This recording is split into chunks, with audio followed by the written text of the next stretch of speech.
Caleb Williams throws for a career best 363 yards, but the Bears still lose. We'll give you the full breakdown of yesterday's loss to the Indianapolis Colts on the road. We have other shocking results from the rest of the Week 3 action in the NFL.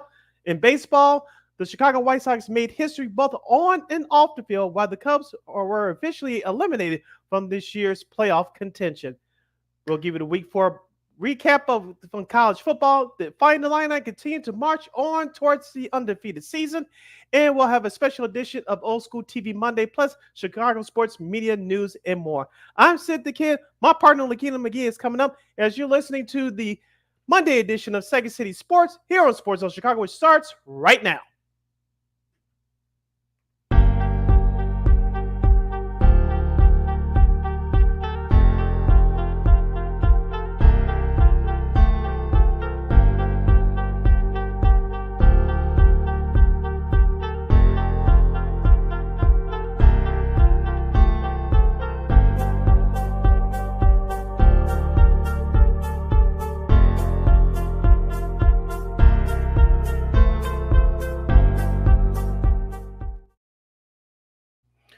Welcome to another fun-filled Monday edition of Second City Sports. We're live in living color right here on Sports Zone Chicago. I'm Sid the Kid. My partner, Miss Lakina McGee, will join me in just a moment. You can follow yours truly on the Twitter, X, and the IG at SidKid80. Once again, at SidKid80. That's SIDKID80. That's SIDKID80. Be sure to download that Sports Zone Chicago app wherever you get your apps. Please follow Sports Zone Chicago on all social media platforms on Facebook, Twitter, X, Instagram, and YouTube. Please subscribe to our podcast. We are located at War Media Podcast. That's WARR Media. That's POD. That's WAR Media, PODCASTS. We are located on all podcast platforms, including the iHeartRadio app. And while you're at it, please give War Media a follow at WARR Media on all social media platforms. So Facebook, Twitter, X, Instagram, and YouTube. And thank you very much in advance for your support. Like, comment, share, and subscribe, and tell your friends. We are unapologetically fun, and we have very definite opinions. If you have any definite opinion during our 2-hour extravaganza we call a Sports Talk Radio show, you can always hit us up at Sports Zone Chicago's Facebook page or at Sports Zone Chicago on YouTube. Type in those questions or comments in the comments section. Lakina or myself will get them up on the screen for you. But if you decide to troll and or do something silly, dumb, or stupid, I've given Lakina full powers to give you fools to build and be a boot. But before we begin, we must remind you to catch Sports Zone Chicago's programming, including Second City Sports, live in living color on Roku TV. That's right. So celebrate with the squad and get with the program. Sports Zone Chicago is now available on Roku TV. If you already have a Roku television, just tap on that sports folder and download that Sports Zone Chicago app. If you don't have a Roku television, but you have some handheld devices laying around, iPhone, iPad, iTouch, your Chromebook, your PC, or your Android, just hit up the Google Play Store and download that Roku TV app and access Sports Zone Chicago through that avenue. So no more excuses. Celebrate with the squad and get with the program. Sports Zone Chicago is now available on Roku TV. 24 hours a day, 7 days a week, 365 days a year. Live and on demand. And you know we will provide. And we will be providing you the best in Chicago and national sports talk right here on Second City Sports. We'll get to our recap of the Bears' 21-16 loss to the Colts on the road from yesterday, and we'll recap the rest of the NFL Week 3 action, and we'll give you our quick previews of tonight's doubleheader Monday Night Football games between Washington and Cincinnati and Jacksonville and Buffalo. Of course, at the top of next hour, we'll recap the weekend in baseball as we enter the final week of the 2024 regular season, and we'll recap Week 4 from college football. We had some surprises in results, that and a whole lot more. And as I welcome my partner, Miss Lakina McGee, yay! Darn, you gotta love technology. It does sometimes it cooperates with you, sometimes it doesn't. So how are you, Sid? I'm doing good. But before we begin giving our thoughts about the Chicago Bears loss to the Indianapolis Colts yesterday, let's play a couple of clips from yesterday's contest, courtesy of the NFL on CBS. Chicago 1 for 6 on third down. 0 for their last 5. Williams steps up, throws, locates Johnson. Johnson with a nice move, and he picks up the first down. Oh, what a great job after the catch by Roschon Johnson. A gain of 11. Williams floating one for Odunze on time. What a throw by Caleb Williams. 3rd and 4. Carter trying to pinball his way forward, and he does. 3rd and 4. Williams, and that is Kmet, and he lunges forward. And of course, that was Andrew Catalan with the call there for CBS. You know what, Sid? I mean, I look at this. You look at it two ways. Look, Caleb Williams, had a nice showing. He threw his first touchdown pass from Odunze, and he kind of got he settled in a little bit after a couple of hiccups. He had an interception. He had that strip sack. But yeah, I mean, overall, not a bad day for him. But at the same time, though, once again, that O-line for the Bears. And also to the defense. I mean, Jonathan Taylor basically ran circles around that front seven of that Bears defense. And let's be honest here. I know nobody wants to have this conversation, but if this were, remember, Joe Flacco's the backup over there now down there in Indy, back behind Anthony Richardson. If he had been the QB, the starting QB, we saw what he did last season when he was with the Browns, basically carved up the Bears. I think that would have happened here. The only reason why it was close is because Anthony Richardson, who this is basically his first full year for him, he made some mistakes and stuff like that. So I think people say, "Oh, this is progress. This is progress." Actually, no, you're right back where you started. So for me, I think, look, I didn't watch a lot of this game yesterday because at least early on, it said football back about like 40 years. Although there were actually a couple of games that actually had that case, but for me, it's just like it's just the same old, same old. It's basically the same old song, but different singers, singing it. I guess kind of like Menudo back in the day.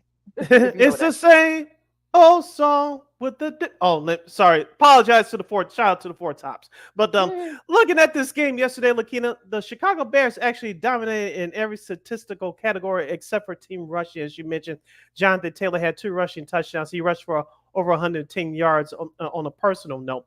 But Lakina, the way that the Bears came out on the first drive of the game, despite the lack of commitment to the running game, I was actually encouraged. And of course, Cairo Santos missed that 56-yard field goal, but he rebounded and had a good game as far as kick is concerned. But we saw the emergence of Rome Odunze.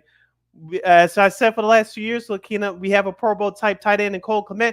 Guess what? They actually found him on the field yesterday. Actually threw him the ball, and he scored a late touchdown. So you surely was proud of that. But I want to get your thoughts, Lakina.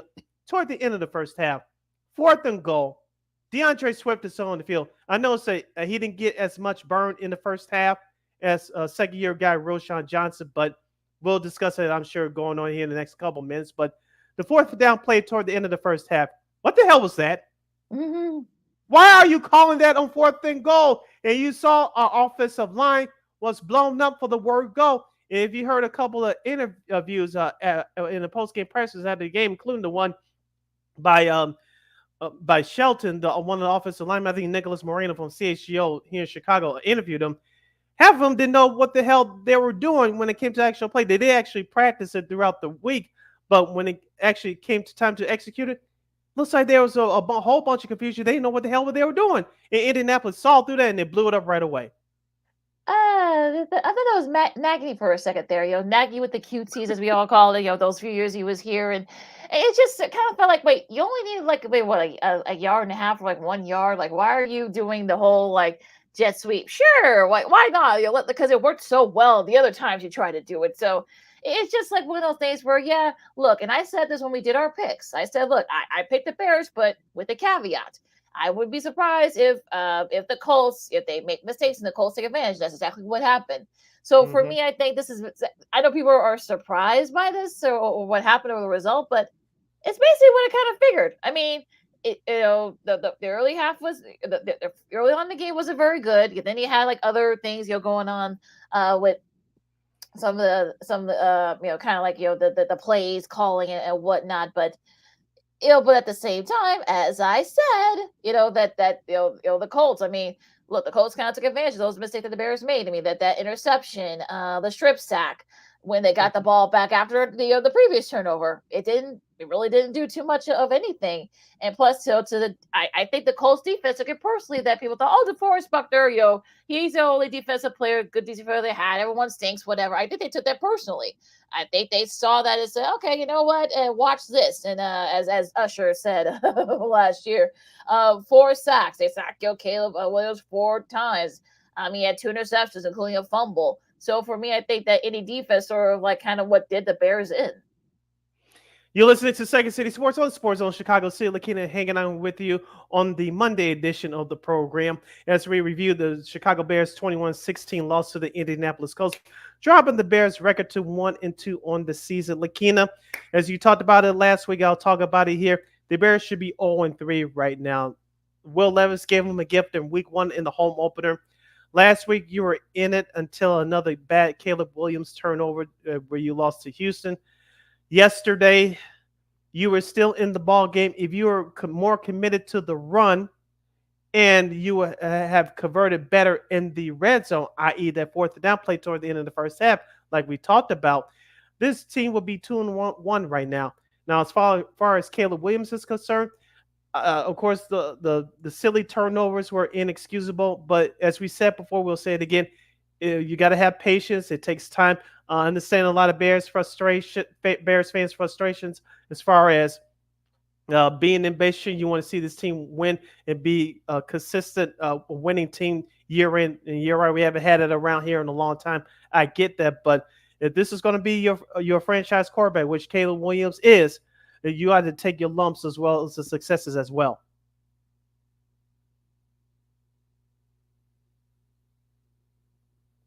You're muted, Lakina.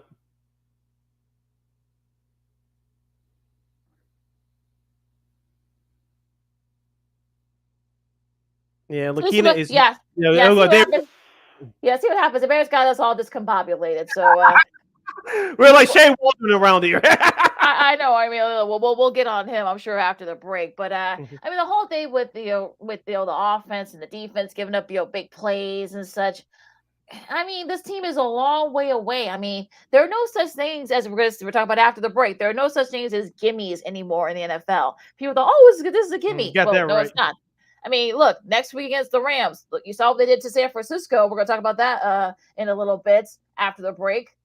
Yeah, they might be banged up, but look, Matt Stafford, he's played the Bears plenty of times. He knows how they operate and such. So there are no look, Carolina. That Carolina game after that's not a gimme anymore either. So after what happened yesterday. So yeah, there are no such thing as gimmies. And when people go, this should be TV 4-1 or whatever. But like you said, Sid, the team could easily be 0-3. So, I mean, I think it was like, it's good when they won 10, 11, 12 games.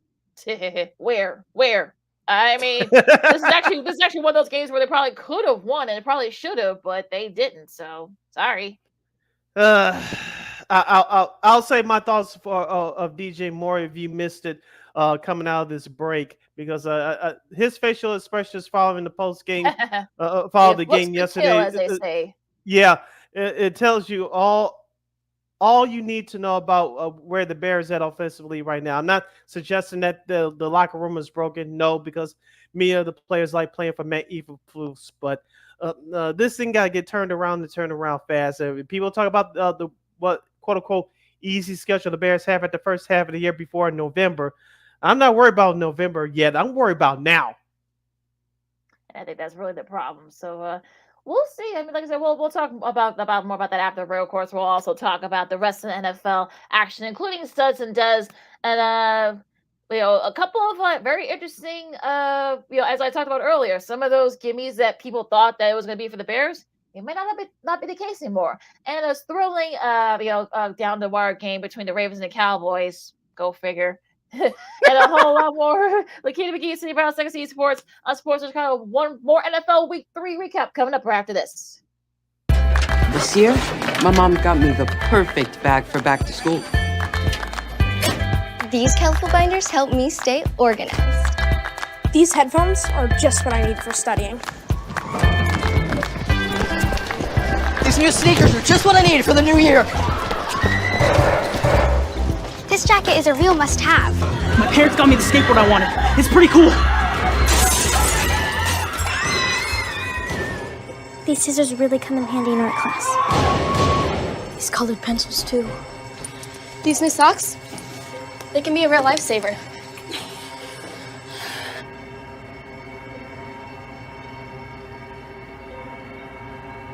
And I finally got my own phone to stay in touch with my mom.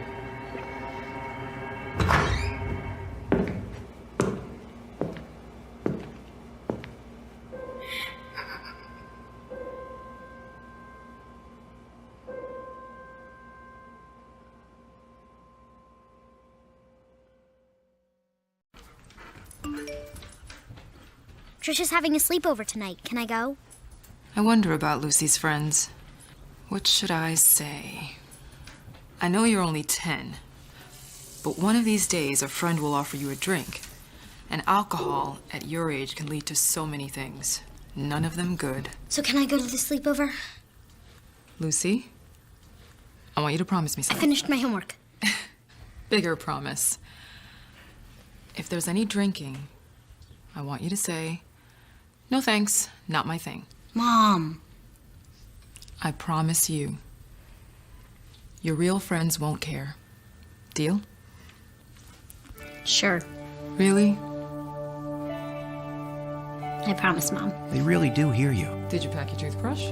For tips on how to start the talk, visit underagedrinking.samhsa.gov. A public service message from the Substance Abuse and Mental Health Services Administration.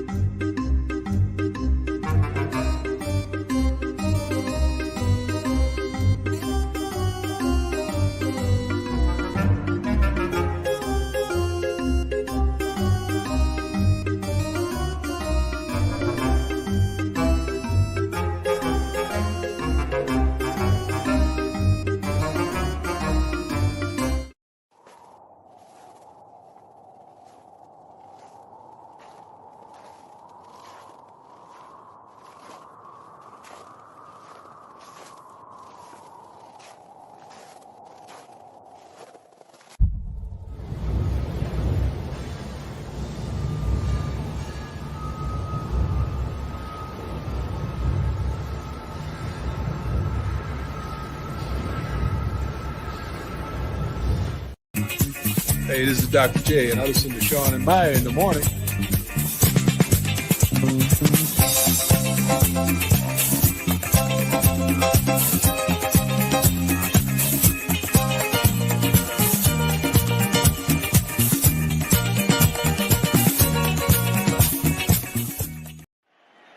Taylor got hit in the end zone. No flag right now. Gould from the 30. Gould to the 40 and down at the 42-yard line. There is an injured Bear in the end zone. It's Darrell Taylor. It's not the punter, Tory Taylor, but the Bears fan. And now a flag has come down. In the kicker, defense, number 31. 15-yard penalty, automatic, first down. That's a good 8-yard field goal from here. Let's see what the Colts can do. They run it. Taylor up the middle. And he runs right into Dexter. Love to see some sort of QB run option game here. Something to put pressure on this Bears defense. They hand it to Taylor, and Jonathan Taylor up the middle. He's not going to get there.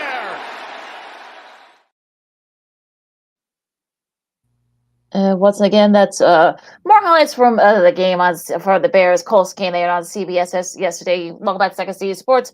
Sports Chicago, Lakeem McGee, Cindy Brown with you. And Sid, of course, you can follow me at Keenan McGee on the Twitter, X at Green, and the IG.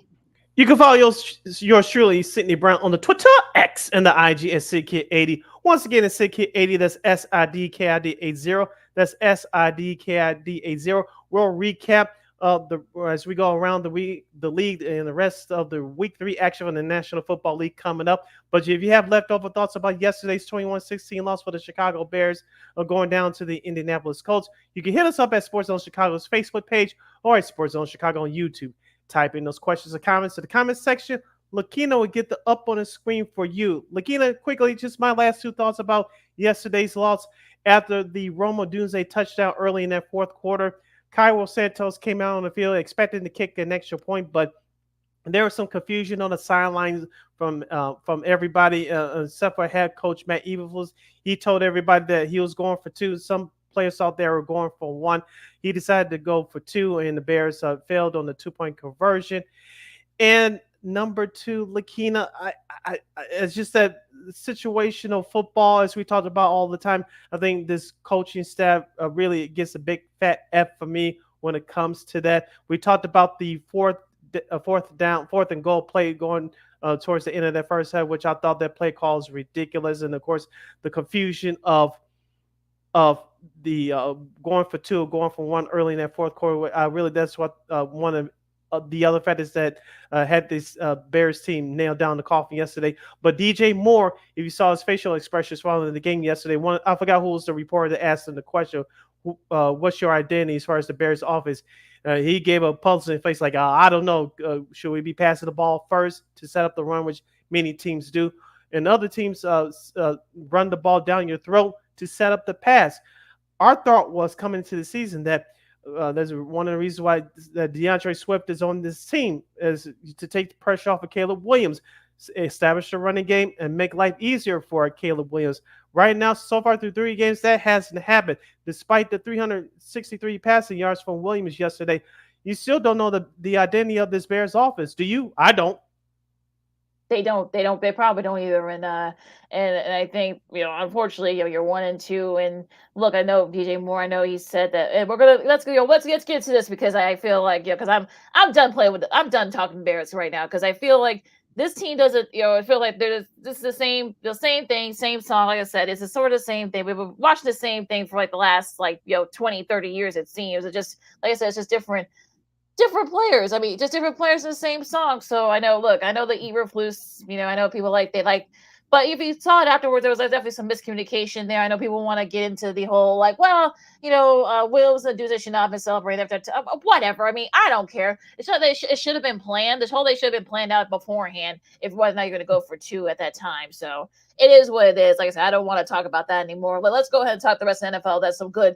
And let's talk about, speaking of poor Bears QBs, Justin Fields threw for 245 yards, a TD, and we had an interception, but it actually, one of the only mistakes that he's made so far. This is like the first interception he's thrown this year. As the Steelers beat the Chargers 20-10. On the flip side, Justin Herbert still bothered with that foot injury. The good news is it doesn't seem like it's broken. There's no fracture. The X-rays came out negative. But it looks like it has been sore. He's in a walking boot. He might have plantar fasciitis. Who knows?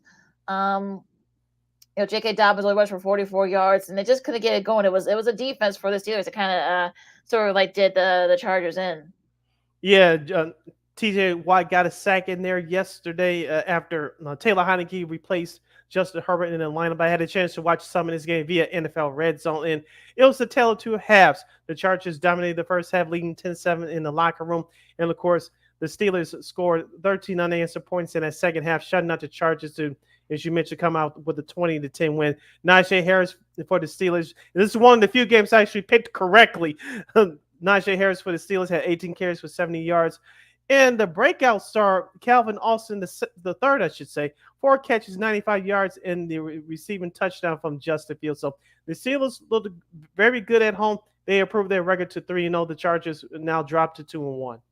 Yeah, the Steelers PR they put out a stat saying that the last time the Steelers went 3-0 was the last year they won the Super Bowl. So if you want to, make a bet on the early Super Bowl favorites right now, if you want to use that stat and kind of put that in there as maybe a Steelers, sleeper pick for the Super Bowl, still got a long ways to go before we can get there. But we'll see what happens with that. Now, probably one of the bigger surprises of this week 3 was the Vikings just hammering the Texans 34-7. Sam Darnold threw for 4 TDs, 181 yards. Aaron Jones, 102 yards, rushing yards. Justin Jefferson had a TD catch, and also Jones also had a TD catch as well. On the flip side, for the Texans, CJ Stroud just didn't really have it. Threw 2 interceptions, was sacked 4 times. They actually pulled, DeMarcus actually pulled him just because it was already a blowout. They didn't want to risk injury. And Cam Akers only rushed for 21 in total, I guess, because Joe Mixon, that was probably the problem. They only rushed in total 38 yards, and but yeah, I think Vikings are now 3-0. I guess we underestimated them. Yeah, I know you said that in our text exchange with Christine yesterday. I did had a chance to watch a little bit of this game. The Vikings had a hot start to the first quarter, scoring 2 touchdowns. What about Justin Naylor looking at that other stud wide receiver replacing Jordan Addison? He had a couple of touchdown catches yesterday. He's having a nice start to the season. You mentioned on the flip side for Houston, they couldn't run the ball. They just didn't have it yesterday. That Texans secondary, which the Bears couldn't do anything with last Sunday night. The Vikings carved them up. And the forgotten man here, Lakina, even though his production did not affect the outcome of the game. Stephon Diggs, the former Vikings wide receiver, now with the Texans, he had 10 catches for 94 yards. Couldn't really do too much of anything. But to the defense's credit, I mean, look, they're not really doing anything too flashy. And they've been dominant. I mean, they dominated the 49ers. They dominated the Texans. Again, we don't know. Look, I'm not going to say they're going to win the NFC North, but I think they're definitely a team to be reckoned with. So we'll see what happens there now. Yeah, give Brian Flores credit too. Yeah, blitzing did he definitely blitz CJ Stroud like crazy? We said that could probably be the case. So more good job by him. The Big Easy were this game was easy to watch depending on how you look at it. 15-12 the final there. The Eagles scored 15 points in the fourth as they hold off the Saints. Now Jalen Hurts threw for 311 yards and an interception, was sacked 4 times. Derek Carr on the flip side, he was sacked, only passed 142 yards. It was actually Dallas Goedert who I gotta say was the man of the hour for the Eagles, 170 yards, and of course they'll send up that game-winning TD run by Saquon Barkley, who had 442 yards and another rushing touchdown as well. But it was really the defense for the Eagles that kind of sealed the win for them, that they didn't do against Atlanta last Monday night. They did, the opposite of, against New Orleans, and that game was hard to watch, to say the least. But it got, Devontae Smith, got out with a concussion, so it was basically the Dallas Goedert show, and now he had to step up, and that's what they did for the Eagles. I watched the majority of this game live via my computer screen, and it was hard to watch. Hard to watch at times, Lakina. But I want to take it back to the end of the first half. I believe the Eagles had a chance to put 3 points on the board. They decided to go for it on 4th and 1. They missed it, and they went into the locker room trailing 3-0. Jalen Hurts, Lakina, I know it's besides the point that I have him on my fantasy team. I know he finished with 311 yards passing, but he had 2 bad turnovers once again, especially in the red zone. He has to clean it up, and this dates back to the second half of last year. He's too damn good to turn the ball over in those situations. Let's be real, Lakina. The Eagles should have the record that the Bears have at 1-2. They got bailed up by Saquon Barkley yesterday. Shout out to Dallas Goedert. He was the only receiver that showed up, especially after you mentioned the A.J. Brown injury, which hopefully he's okay. He took a nasty shot from behind, which his helmet made his helmet pop up, which was nasty, but that's besides the point. But if it wasn't for Saquon Barkley, the Eagles would have the same record as the Bears right now. So shout out to Saquon Barkley. The Philadelphia got away with one yesterday. Yeah, Devontae Smith was the one who got that hit, and I think this was, you can kind of tell he was a little bit woozy after the game. So we'll see. I'm sure they're going to try to play that very lightly with that. So we'll see what happens. But yeah, I mean, look, good teams do what they did. I mean, look, the defense for the Eagles, they tamed Alvin Kamara and Mullen, and they were able to get a much needed win. So we'll see, what happens with them the rest of the year. Going down to Tampa, I know. Thank goodness we don't do confidence picks, because I think we all survivor pools. Yeah, I mean, look, we all probably would have lost this one. The Broncos. Look, shout out to our buddy Chrissy Manica's husband, Chris. Happy birthday, Chris! You got a nice little birthday present here. Yay. As the Broncos beat the Bucs pretty handily. Bo Nix definitely his best start right now. 260 yards in the and also Tyler Battle has 76 rushing yards. On the flip side, Baker Mayfield, 163 yards, but he was sacked 7 times. So that O-line, my goodness, for the Broncos, I don't know. I mean, look, it's one of those games where you're just like, what happened here? But good for the Broncos. They got their first win. Yeah, congratulations to Sean Payton and the Denver Broncos. Outstanding job. They took advantage of that hot start, scoring 14 unanswered points. The defense sustained it, as you mentioned, sacking Baker Mayfield 7 times, shutting down Tampa Bay's running game. And also give credit to Bucky Irving, 9 carries for 70 yards. And Cortland Sutton, it was nice to see him have a good game. 7 catches for 68 yards. So Bo Nix, I'm not going to see him say he's going to be the best quarterback in the league and all that, but we finally start to see some signs that Bo Nix could be a consistent good quarterback in this league. Yeah, hopefully he can get better. So a nice win for the Broncos is definitely one of the bigger upsets, if you want to call it that, in week 3. Now going down to Nashville, the Packers dominated the Titans. I know 30-14, but you could probably say it could have been worse than that. Malik Willis in his first game back down there in Nashville. Of course, he was originally drafted by the Titans. Threw for 202 yards in a TD. He also had a rushing TD. He led the Packers in rushing. I know Sid hates that, but I'm just a messenger here. But on the flip side of Will Levis, threw for 2 touchdowns, but he also threw 2 interceptions, and he was sacked 8 times, including one of those interceptions ended up being the pick 6 that kind of broke the game open, and by Jair Alexander. I think this is the third. He's the second straight time that he has that the Packer has had a pick 6 going in his first 3 games of the season. So congrats to him. But yeah, that Packers team, I mean, if it wasn't for the weirdness down there in Brazil against the Eagles a couple of Fridays ago, they could probably be 3-0 right now. Mm-hmm.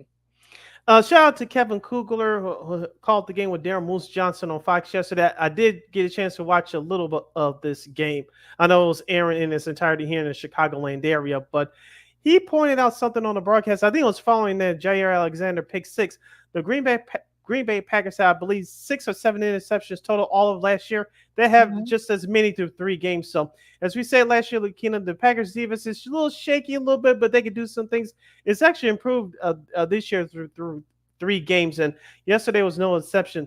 If you think that the Tennessee Titans have problems, they do. Quarterback Will Levis, Lakina, if your head coach Mike Callahan, I think you seriously will be considering benching Will Levis.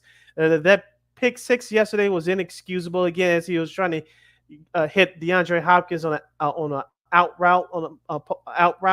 That was just a bad throw, and there's no excuse for that. I think if you're Callahan, this will be the last game for Will Levis. If you can't get it right, you're going to be benched for the time being. I'm just saying. Yeah, Mason Rudolph is the backup there in Nashville. I mean, you could probably say that the Titans could be 1-2 or even 2-1. Have they not let that Will Levis not have let the game against the Bears slip away? So I think if you're Brian Callahan, you are going to want to perhaps maybe have to make a change at QB just for the sanity of your locker room, if nothing else.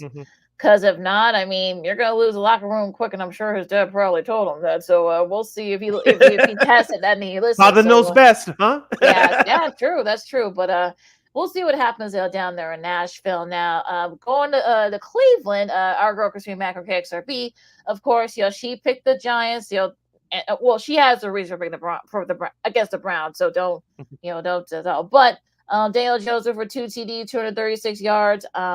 Malik Neighbors got both of those TDs. Looks like he's starting to become a star there. Devin Singletary rushed for 65 yards and a TD. Deshaun Watson on the flip side, though, he threw for 2 TDs.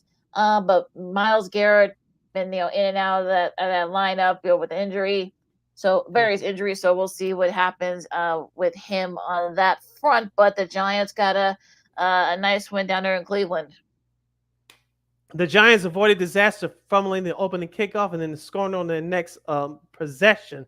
And so I guess also omen sign for the Giants to get their act together. They did, outscoring Cleveland 21-7 in that first half. But the Giants' defense was the main story. 8 sacks in all. The last time they did that, Lakina, you want to take a guess without Googling? The last time they won the Super Bowl. 2014, 10 years ago. Oh, it was even longer than that. My goodness. Okay, yeah. All right. So, look, I mean, the defense for the Giants is actually not bad. It's really been the offense. Look, I don't know Could it just be that maybe the Browns are just bad? Who knows? But could be interesting to see what happens down there over there in New York. But yeah, but a nice one for the Giants. And like you said, I saw that opening kickoff where they fumbled it. I'm like, oh, okay, this could be a sign, but it ended up not being the case. So we'll see if the Giants can build on this momentum. Now, speaking of momentum, look, you make a change at QB for Carolina. Shout out to our buddies Phil Diaz who had the call there.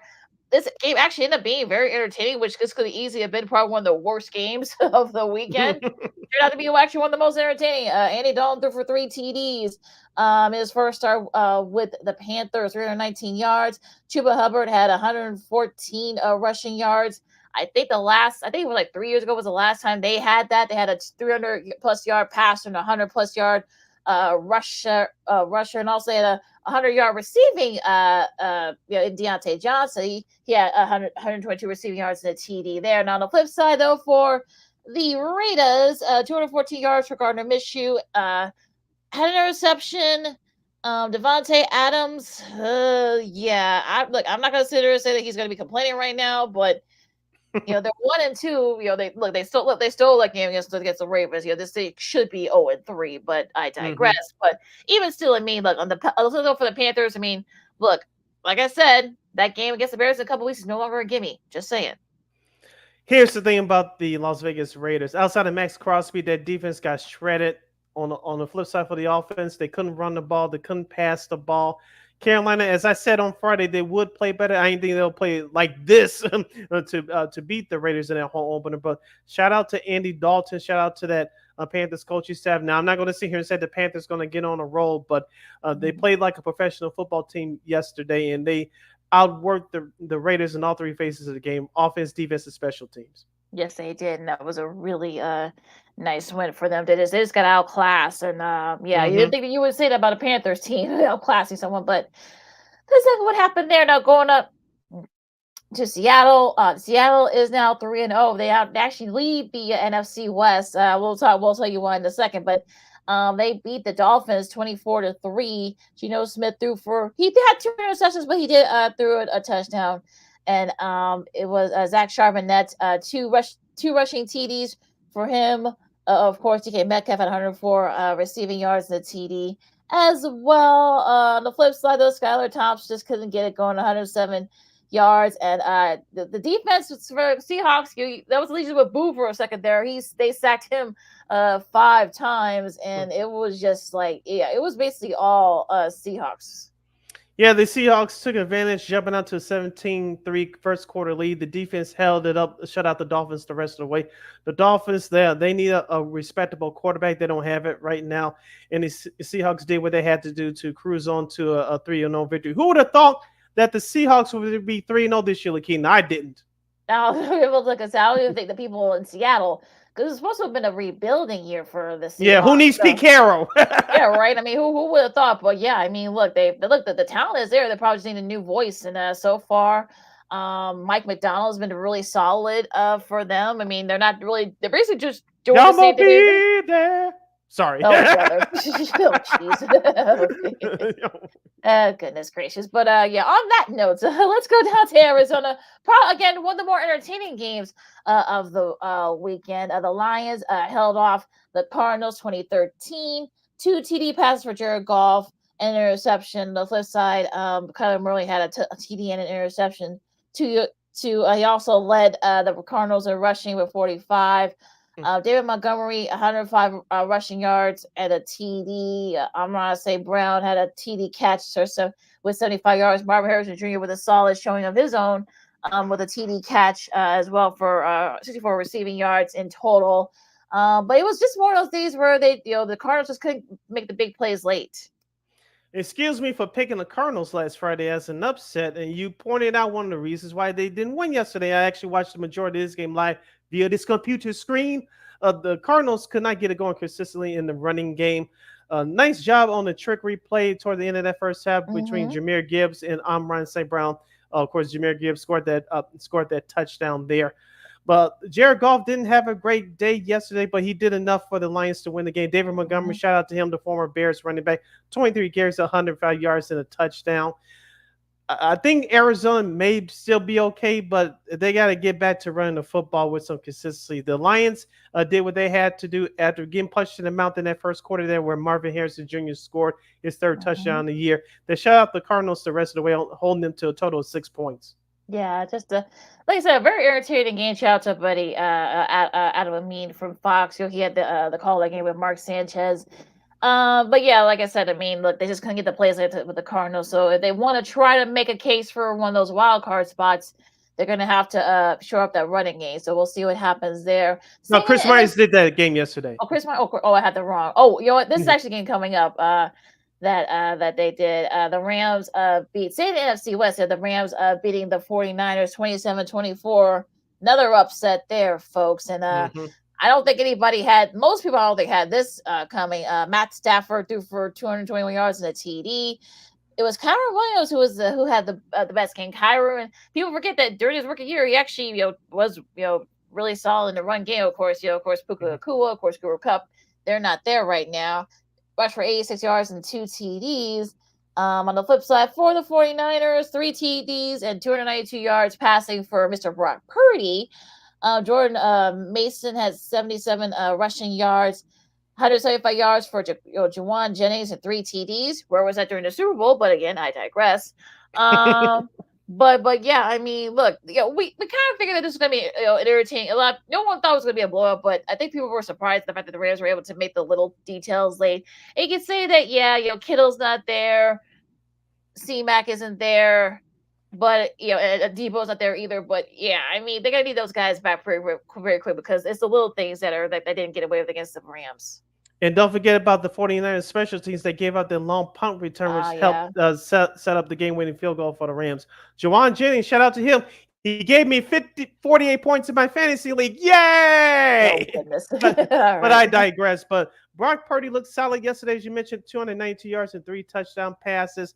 I thought they should have given Jordan Mason the ball a little bit more as far as running out the clock. The 49ers couldn't do it. They should have won this game, but give Rams head coach Sean McVay credit. He has a young bunch believing in themselves. Matt Stafford, if he stays healthy, as we said last year, the Rams can go places. Now, am I saying that the Rams are going to the Super Bowl and perhaps a retake in the NFC West? No, but like you said, it's all the little things that a team that leaves that door open. You underestimate your opponent. This is what happens. The Rams took advantage of that open door and then ran through it yesterday. They did, give them credit for that. Look, the names might have changed, but Sean McVay's still there. You make sure that these kids guys are gonna be ready to play, and they were yesterday. So give them some credit there. Now, the big game of the week here, big game, Fox's big game, as they say. The Cowboys scored 19 points in the fourth, but it wasn't enough as they the Ravens were able to hold them off 28-25. Shout out to Tom Brady, who I have to say he's getting better and better each week. I heard him interviewing Jerry Henry for the LFG player of the game. 151 yards and 2 rushing TDs for Mr. Henry. Lamar Jackson did his thing, 181 yards and a TD as well. On the flip side for Dak Prescott, 379 and 2 TD passes there. Again, the running game just wasn't there for the Cowboys. I know Rico Dotto had 32 rushing yards, so what the way there, but there wasn't much. Nelson Aguilar had a couple of big, key long passes there. Jake Ferguson, 95 receiving yards, led the way for Dallas. But again, I think the Baltimore took their foot off the gas. That's why they, the Cowboys were able to catch up, because it should have been a blowout. And the Tom Brady said, "Hey, look, they're not out of it. They're not out of it." And it turns out they weren't. So they're gonna talk about the Cowboys, but yeah, the Ravens did just enough to get their first win of the season. Shout out to the Dallas kicker, Aubrey, who made a 65-yard field goal. I know we talked about Justin Tucker, who's on my fantasy team, but I digress. They can make a long kick. He still has the longest kick in NFL history. Aubrey has a strong leg, too. Yes. I wouldn't be surprised if he's going to be up there in the next 2 or 3 years of having the longest field goal in NFL history. Number 2 word on the street is Tom Brady and Kevin Burkhardt will not call the Bears and Rams game this coming Sunday. Darn. We'll see what happens with that. Number 3, that Cowboys defense right now. Shout out to our guy Ryan James from WVON in Chicago. Catch him on the fundamentals on Fridays, 9 p.m. to midnight on WVON in Chicago. You can listen to him on the iHeartRadio app. I know he's a big Cowboys fan. I know he had his head in his hands yesterday. That Cowboys defense, as of right now, is overrated. And you saw Lamar Jackson. He got back to being the MVP. Lamar Jackson, Derrick Henry, i.e. King Henry, is back. And the Cowboys, you can blame Dak Prescott all you want to, but as you mentioned, it's the lack of running game, and it's that defense has been at least through the first 3 games, they're playing the opposite of what they did a year ago. Yeah, and they're not, and they're actually pretty decent. So it's all gonna get worse for the Cowboys because the schedule coming up, it's a doozy. So it could get worse for down there in Big D. So we'll see what happens. Here now, going to the Sunday Nighter for last night. The Chiefs held off the Falcons 22-17. Pat Mahomes threw for 217 yards and 2 TDs and an interception. Kirk Cousins, a TD and interception, threw for 230 yards. 72 yards, I should say, for Carson Steele. Tyler Algier, 32 receiving yards for the Falcons. But it was Rashee Rice, 110 yards and a TD catch for the Chiefs. Kyle Pitts, only 59 yards, I should say, receiving yards. Why didn't he get the ball more? But I digress. Drake led the way there. But yeah, I mean, the Chiefs, once again, they got let off the hook. I'll save that with my studs and duds. Shout out to Carson Steele's family. I think that was at a wedding reception. They were watching the game. Of course, he had 17 carries for 17 yards as he replaced the second-year back Isaiah Pacheco, who's on IR. Kirk Cousins, as you mentioned, 230 yards and a touchdown, but he also threw an interception. He's Trent Dilfer 3.0, in my opinion. The Falcons had a couple of chances to win this game, but they couldn't take advantage. As we saw the playbook last year, Lakina, the Chiefs, as they tried to figure out the issues on offense, which I think they're a little bit better this year than they were at this point last year. They try to figure out the issues on offense, but it's the running game and the defense what is what holds it up, and that's what we saw last night. Yeah, I'll talk about that on my studs and duds in just a second here. But I'm this is one of those days where like the Chiefs should have lost this game. They should be 1-2, but again, I digress. But yeah, I guess look, good teams, find ways to win. I guess that's the case here. I'm not being petty. It's just that's just how it is. Yeah. You listen to Second City Sports on Sports Zone Chicago. Sid Lakina here with you as we wrap up the Week 3 NFL recap from yesterday. We'll give you our thoughts on the 2 Monday Night Football games coming up. But first, our studs and duds from yesterday. Lakina, I'll start with you. Who are your 3 studs? The Packers defense, they sacked they sacked Will Levis 8 times. They had a pick 7 times yesterday. They had 2 interceptions. One was a pick 6 by Jair Alexander. They've only been given up, I think, like 200 and something yards this year in total on average. So nice to they get my stud. The Minnesota Vikings. I don't think anybody thought that they would be 3-0 so far this year, but yeah, look, Sam Darnold, the Russian attack, Justin Jefferson, the defense. Look, not a lot of flash, but they're getting it done. And I guess I'll say Denver because look, I don't think anybody saw Denver winning that game against Tampa, but yeah, that's exactly what they did. Now I'll give my bonus one to Baltimore because they really needed that win yesterday against Dallas. Okay, my first stud is the New Orleans Saints special teams. They blocked the punt yesterday. The first player's name was JT. I forgot his last name, so forgive me. But he actually blocked the punt for New Orleans Saints yesterday. As the Saints, even though they did go down to the Philadelphia Eagles yesterday, 15-12. My second stud is running back Jonathan Taylor out of Indianapolis. 23 carries, 110 yards, and 2 touchdowns as the Colts beat the Bears 21-16. And my third stud, going back to the Eagles Saints game, is Saquon Barkley for Philadelphia, 17 carries, 147 yards, and 2 touchdowns, including a 61-yard touchdown run, which 68-yard touchdown, which he exploded as the Eagles got on the board in that first of 2 touchdowns in that fourth quarter. Yes. My 3 duds. Let's see. Oh boy, there's so many to choose from. 3 duds. I'll look. I can say Houston because I don't know what happened there. I guess you were outsmarted, outclassed, and you were just outplayed by Minnesota. So I don't know if Minnesota's just better than the Texans. I don't know, but yeah, that was a rough game for if you're a Texans fan yesterday. My other dud, Dallas. I know they scored 19 points to get back in it, but it's just like what it can only get worse, I guess, for the Cowboys. But you can't blame it all on Dak. Dak's actually been pretty solid. So get your running game going, folks. And my third dud goes to Zach Robinson. Who is that, you're asking? Well, he's the Falcons OC.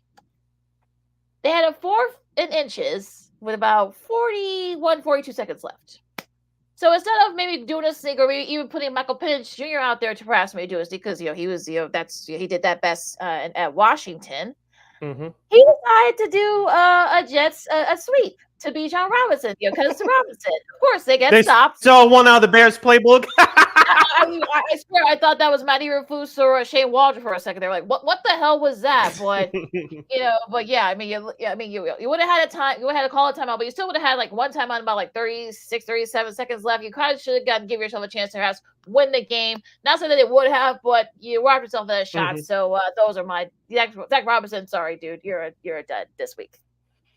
All right, my 3 duds are as follows. The Bears are rushing offense, the lack thereof. The 49ers special teams giving up their long punt return at the end of the 4th quarter to give the Rams a 24-17 win. And my third dud will be the New Orleans Saints. This is one of the games that I missed on yesterday, but I thought they would score more than 12 points. I didn't think they was going to score 40 again like they did the previous 2 weeks, but scoring 12 points, you're not going to win many games in this league. Those are no, you won't. So, well, sometimes it works, sometimes it doesn't. Just in this case, it didn't work for them. That is your does for NFL Week 3 as your Second City Sports on Sports on Chicago. Keenan McGee, Steve Brown with you now. Before I know we're like way past the break, but real quick with these 2 Monday nighters. Of course, these are not double headers, but they're kind of intertwined. The first Monday night between Jacksonville and Buffalo. I think if you're Jacksonville, you need to set the tone right away. Get Trevor Lawrence going on offense. Get the running game going with Travis Etienne, and then maybe you can give yourself a shot. Now, Buffalo, just keep doing what you're doing. I mean, look, Josh Allen. Again, a lot of these names are different, but they're still doing their thing. James Cook's been really good for them, and the defense has been very solid. So I think Buffalo. I think that's going to be the key. Just to control the tempo early. Yeah, I picked the Bills to win this game. Maybe I'll lose this one too. I don't know. But as you mentioned, let James Cook and let Josh Allen pick that bad Jaguar secondary apart. For the Jaguars, keep that ball in Trevor Lawrence's hands and not let him have any silly turnovers. But I think Buffalo's going to have just a little bit more than Jacksonville tonight. I have Buffalo win this game. Buffalo is still currently favored by 5.5 at home. Should be an interesting game. Now, another interesting game here. You got Washington, Cincy. Now, look, I'm not gonna say Washington's gonna win this, but I think if you're Washington, you want to try to tame Joe Burrow and T Higgins. I think he's gonna play tonight, and Jamar Chase in that offense. They could make it interesting, but yeah, I mean that defense for Washington can be kind of scary. So we'll see what happens with that. And if you're Jaden Daniels, you want to kind of avoid those bad turnovers. So if you can do that, you can give yourself a shot if you're Washington. I think it's going to come down to the running games for both teams. Of course, you have Brian Robinson Jr. on the Washington Commanders side. For the Bengals, as I said last week, they should have beaten the Chiefs. It was important for them to run the ball with consistency. They did that in the first half, did not in the second half. They got to do it for all 4 quarters tonight to help out Joe Burrow. So Cincinnati is favored by 7 at home. They're 0-2. I think they'll bounce back with a win tonight. I'm going Cincinnati. All right, Jacksonville and Buffalo. That game will be on ESPN with Chris Fowler, Dan Orlovsky, Louis Riddick, Laura Rutledge with the call there. And also, that'll say at 6:30. The 7:15 game will be that Washington Cincy game. Of course, you got the main crew with Joe and Troy and Lisa down there over there in Cincy. So should be a couple of good ones tonight. Yep, and that's your football power hour for Week 3 in the National Football League right here on Second City Sports. All right, let's go to the Diamond coming up next. It is hour number 1 in the books, hour number 2 coming up. We'll start down there with the Diamond. The Cubs are officially, get the taps music, Sid, because they're officially out of the playoffs. But on the flip side, though, we got a team from the Central. Could the Central end up having 3 teams in the playoffs? And of course, a little bit of course, college football as some interesting and a nice win by the Illini over there in Lincoln on Friday. And of course, the rest of the scheduling, of course, a little WNBA playoffs. And if we got time, old school TV Monday and a whole lot more, like Keenan McGee, Cindy Brown, Second City Sports on Sports in Chicago. Lots to do still coming up is hour 2 right after this. No, I don't know though. I'm scared. I mean, you're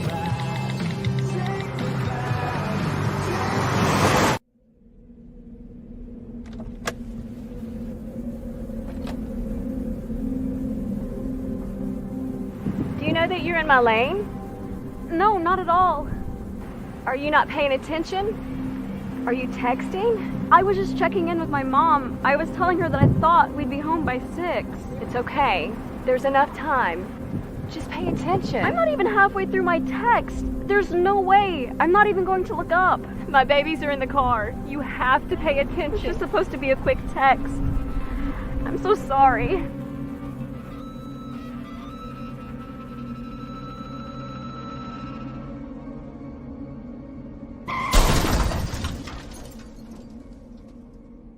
Hi, I'm Tom Brady, the director of DODEA. September is National Suicide Prevention and Awareness Month.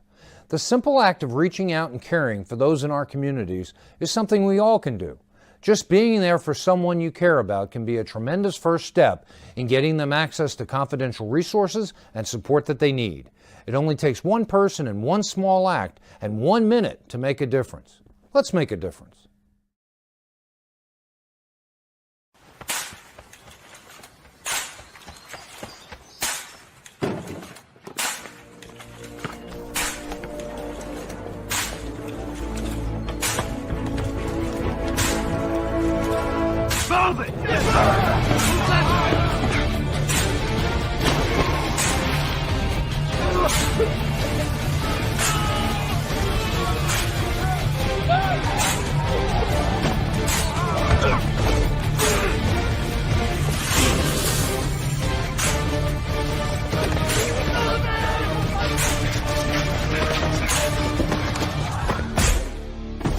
Many will hear the calling.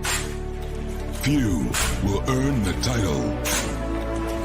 United States Marine. The few, the proud, the Marines.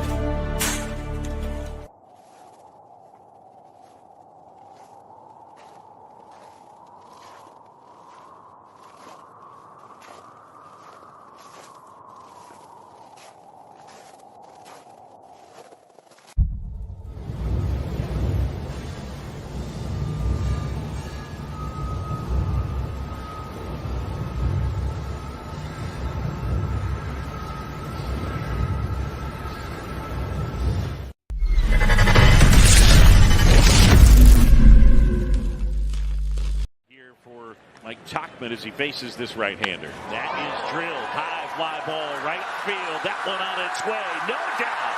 Out of here off the scoreboard. Mike Tachman, a leadoff homer. Way in falling, thankfully. In the air, right field. This one's got a chance. Gone. Michael Busch. Minnesota on Minnesota crime. Number 21. Runner. That one drilled left field. On its way. Home run, Miguel Amaya. Runner on the move, no matter. That one leaves the park. It's a 2-run homer, and the Cubs have opened up a 5-0 lead. That is highlights courtesy of Marquee Network. Welcome back to Second City Sports on Sports Chicago. The Keenan McGee, Cindy Brown with you. You can follow me at Keenan McGee on the Twitter, X, and going in the IG. You can follow yours truly on the Twitter, X, and the IG at SidKid80. Once again, it's SidKid80. That's SIDKID80. That's SIDKID80. If you have any questions about the Cubs and the White Sox or the rest of Major League Baseball as we head down the home stretch to the final week of the regular season, you can hit us up at Sports Zone Chicago's Facebook page or Sports Zone Chicago on YouTube. Type in those questions and comments in the comment section. Lakina will get the up on the screen for you. And just today daily, reminding you guys, Sports Zone Chicago live in living color right now on Roku TV. Now the Cubs did beat the Nationals 3 out of 4, but unfortunately, Saturday's game is coupled with the Mets taking 2 out of 3 against Philadelphia. That ended the Cubs' playoff chances as they were eliminated from playoff contention on Saturday. So unfortunately, but I guess a little bit of consolation there. But once again, and I'm glad that we talked about it on Friday, Sid, with how Craig Counsell kind of went off in his way after the game. And look, I said, we'll have time to talk about the rest of the off season for the Cubs, and whatnot coming up. But it's one of those things where you're just like, we're back here again next year, different song, but same song, different people. It's the same song where you had the inconsistencies on offense and and the pitching, and even when you thought that maybe excuse me, you thought that maybe they were gonna get it going, they couldn't. So it was just like, unfortunately, no playoffs once again for the Cubs, and they're gonna have to do some soul searching here in the off season. I was there on Saturday, and like you said, is the inconsistency of the offense of the Cubs showed up once again. Cal Hendricks actually pitched well, but you'll surely almost witness history as Mackenzie Gore took a no-hitter into the seventh inning until Patrick Wilson said, "No way!" with a solo home run in the seventh inning. Of course, the Cubs got one more hit after that, but the Nationals played a very good game. Joey Gallo had a 3-run home run to basically open the game open for the Nationals. But C.J. Abrams, for those of you that haven't heard, that he was, I noticed that his name wasn't in the lineup card Saturday. And the reason why, because he stayed out the night before at a casino till 8 in the morning the next day. He must have been winning really big, or he lost. He really lost a lot, if you believe the reports. But CJ, look, he was putting money in the local economy. Come on now, let come on. Yeah, it was helping them out, but not helping himself out in his team. But I was watching MLB Network last night. Pedro Martinez was on with Matt Excursion, and he said that C.J. Abrams was a very good player, one of the rising stars with the Washington Nationals. He said that, I'm talking about Pedro. He said that C.J. has a responsibility not only to his teammates but to the organization to carry himself like a professional. Fans, young kids, and young players are looking up to you. Things are going to happen, but you cannot be selfish and neglect your team. And I agree with the majority of what Pedro said. So hopefully C.J. Abrams learns from this, and hopefully we'll see him on the field back next year. Yeah, but what a way to go, right? To lose your job in that way. But I think he might have to call somebody too. On a serious note, though, I mean, if that's you're doing that till going to the casino till 8:00 the next day, knowing you have a game coming up in a few hours. Yeah, you have to call somebody there. You may have to call somebody with that one. Now on the flip side, though, for the White Sox, they get swept by the Padres. They now are tied with the 62 Mets for the most losses. What do you think, Sid? I mean, they kept it close. I mean, they did a couple of those games. They kept it close. I mean, they probably could have won those games, but yeah. Thank God, 6 games left. Yay! Thank God. Thank goodness, mercifully, the season can come to an end soon enough. First of all, before I forget, excuse me, shout out to a friend of the show, Alyssa Berger Meeting. Yes, yay! She did the pre and post game show on NBC Sports Chicago, filling in for Chuck Garfien yesterday. It was her and Ozzy. She did a great job as always. You hear her on WBBM News Radio 780 throughout the week. And she's going to go do some broadcasting for the Bulls once again this season for 6-7 scores. So shout out to her. And she's still the in-game host for the Chicago White Sox. But going back to yesterday's game, Lakina, it's been the same sad-ass story all year. I guess this is our theme of the show. Same story, different cast. But the Sox could have taken 2 out of 3 against the Padres. As we said before, and we'll say it again, going through some of these other important series from this past weekend. When you have a team that's opposite of you that's playing below 500, don't underestimate them, because they'll come back to bite you in the rear end. And fortunately, if you're a Padres fan, that did not happen to you. But The White Sox, I don't know what else to say, Lakina. I'm not going to say that I wouldn't be upset if this record breaks tomorrow on Wednesday or Thursday as they play their final 3 games against the Angels. If you notice, the White Sox are selling tickets at a very much cheap dip. Yep. To witness history. Thank goodness I'll be at my 9 to 5, so I won't have to witness that garbage live. But I don't know what else to say, Lakina. You're talking about this organization that needs to do some soul searching. That's the Chicago White Sox. We talked about the article that came out last week in The Athletic. For those of you that haven't had a chance to read it, go read it. But the White Sox, they really need some soul searching. And I know people say that it can't get any worse, but at least the way it looks right now, it can. But we still have a long way to go between now and the start of next season. They may need an exorcism, I think, more than anything. But you think? I mean, look, where's Linda Blair when you need her? But I know she's a big baseball fan. But I ain't gonna say nothing. But I did I feel bad for Grady Sizemore. I know this is not how. I know he knows that it was only supposed to be just keep everything level, but it's still kind of rocky. So we'll see if they can break the dubious record sometime this week. When we come back here. But we'll see what happens. Now let's get into some good baseball. Keep with the Padres. They swept the White Sox. Now on the flip side for the Dodgers.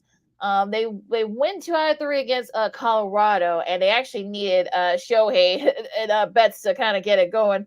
Then they went back to back, as the Dodgers run because they were down going into the 8th, and they were able to come back and win and take the series. They have a big series cut up against the Padres. They're only 3 back, separating. So if only they could get the pitching figured out. If I'm talking about the Dodgers, they could be right there. Perhaps maybe they can go far. Maybe they can go all the way to the World Series. Shohei Ohtani now with 53 home runs and 55 stolen bases. Could he reach 60 and 60? I don't think it's going to happen because there's not enough games left, but I think it's going to come awfully close. So as I said before, I'll say it again. Shohei Ohtani is my National League regular season MVP. As you mentioned, the health of the starting staff for the Dodgers, that's going to be key going into the playoffs. Who's going to be a closer for the Dodgers as well going into the playoffs?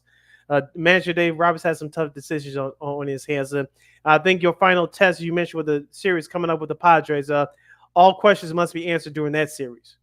Absolutely. And I think their match numbers, I think it's 2 for clinching the division. So we'll see what happens starting tomorrow. Now, going with the Diamondbacks, this loss could come back to bite them. The Brewers came back from 8 runs down yesterday to beat them 10-9 to avoid the sweep. So we said this before. I mean, like they did to the Cubs last year, this loss could come back to bite them in the butt. But again, we'll see. But D-bats are and the Brewers they don't really have nothing to play for. So the fact that you lost this game, especially being up 8, I mean, they get a little bit dicey here. Well, technically, Milwaukee still has something to play for. They're battling the LA Dodgers for the best record in the National League, along with the Philadelphia Phillies. They has had their own little hiccups here lately, but I'm sure they're going to clinch the division sometime this week against your Cubs in Philadelphia. How fitting is that? But the Milwaukee Brewers, we talked about what their interest in starting staff to start the year. Trevor Williams, their closer, was out for the majority of the season. Pat Murphy, in my opinion, is your hands down NL Manager of the Year for Milwaukee. Great job by them. So for them, it's just being healthy as possible going into the playoffs. Should they draw the right matchup, they could be as much dangerous as anybody. Going to be interesting to see what happens there. Now, speaking of the Phillies, of course, they lose 2 out of 3 to the Mets, and they split their series. Well, they lost 3 out of 4 to the Mets, but the good news is, like you said, I think their match number to clinch the NL East is 1. So yes. They have to win one of these games. They could win tonight against the Cubs to get that division win. I guess they want to be at home when they do it. Let's hope that's the case. If you're a Phillies fan, I hope that's the case. But you don't want to give the Mets any hope. So we'll see what happens there. Now, going into the AL, Houston, I think their match number, is 2, I believe, and they actually have a big series tonight against the Mariners. Another show of a sweep. Sorry, Mariners, you need to kind of sweep this in order to keep yourself a little bit of a shot with the last couple of games left in the season. They're But two back again, right now in the last wild yeah, card spot. yeah. So this is a big series for them. I didn't think they would. I think they would have a chance, but here we are. So look, not that I gave up on them, but yeah, I mean, Houston's kind of had their hiccups lately, so now they're two back and five back, I should say. And this series coming up is huge for them now. Going into the Central, the AL Central. Of course, the Guardians already have clinched the division, so Congrats to them. They did it on Saturday. yeah. So they're good there now. Behind them, of course, we'll talk about Baltimore in a second, but the Royals, the Tigers, who would have thunk, and the Twins. Those three teams are vying for those last two wild card spots. I know, I know Seattle's there too. They're two back in the wild card. I think it's probably gonna be between those four teams, I think, for those last couple of spots. So who do you think comes out of that? I mean, Detroit's been playing lights out lately. We talked about them on Friday. I still stand by the fact that I don't think you're going to get three teams from the AL Central to qualify for the playoffs. Like you mentioned, Cleveland's in via the division winner, but I don't like the way Minnesota's playing. They're 9-18 in their last 27 games, and they have a negative 51 run differential during that span. And you saw they lost a doubleheader yesterday at Fenway Park against the Red Sox. So I think that's going to finish off the Twins. Kansas City, they're not doing much better either. I know the Giants took 2 out of 3 this past weekend. You start to see pressure mounting against these young teams that haven't been through it before. You're starting to see that with the Royals. I've been hot and cold with them all year, and so they couldn't get it done against the San Francisco Giants, as we said for the last couple of weeks. The San Francisco Giants can play spoiler for some of these teams, and they did that this weekend. Now for Detroit. Offensively, they don't scare me, but I told you I like their starting pitchers, especially with Tariq Skubal, and they have a closer, Foley. I like their Tigers bullpen overall, and that's what's been done for them for the last 3 weeks. Yeah, so we'll see if they can keep it up because look, it's gonna get interesting in the Central and the wild card too. Now, speaking of the wild card, Baltimore, of course, you gotta think, they'll probably get that first wild card spot. Now they do have 6 games left. Yeah, they basically have to win all their games. They're left to win the division. I think the Yankees. I think their margin everything is like 2. I think to win the division. They did take care. They took care of business. They won. They swept the A's. So the Baltimore Yankees series starting tomorrow. That's going to be huge for them. So. Yeah, this could definitely decide. And like I said, I think they could probably clinch it. The Yankees can clinch it as soon as Wednesday. Yeah, going back to the AL East, Baltimore. I know they lost 2 out of 3 at home to Detroit. They will actually get in as a wild card, but as I said for the last couple of weeks, the Baltimore starting pitching has been trash. The offense is starting to go in the tank, and I know they released Craig Kimbrell last week. We talked about it on the show. You're talking about a team that needs to create some momentum, get things rolling in a hurry. This is it for Baltimore. Now, I know they play 3 against the Yankees this week in the Bronx, and we'll go through that schedule in just a moment. But you're talking about a team that needs to get hot and get hot very quickly to feel good about themselves going to the playoffs. That's Baltimore. Definitely needed. Now going to the schedule real quick. I will just go through some of the important games. We're not gonna have to go through all of them. Like I said, the Phillies can clinch the NL East tonight against the Cubs at 5:40.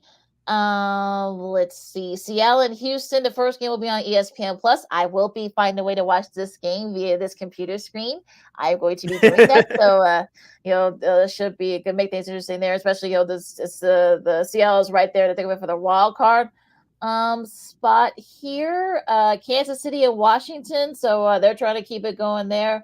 Baltimore and the Yankees, we talked about that. The first game of that series starts tomorrow on TBS, so you guys can definitely check that out there. New York and Atlanta, some playoff implications in that series. Minnesota hosts Miami, so we'll be interested to see if they can kind of get it going there, get that bad taste from last weekend series out of their mouth. Arizona, they host the Giants. I know the Giants would love to play spoiler for them, so we'll see what happens. And the Padres and the Dodgers. The Dodgers, they need to get this, clinch the NL West. They can clinch it, I believe, on Wednesday, but their series starts tomorrow. That's going to be the second half of the TBS doubleheader.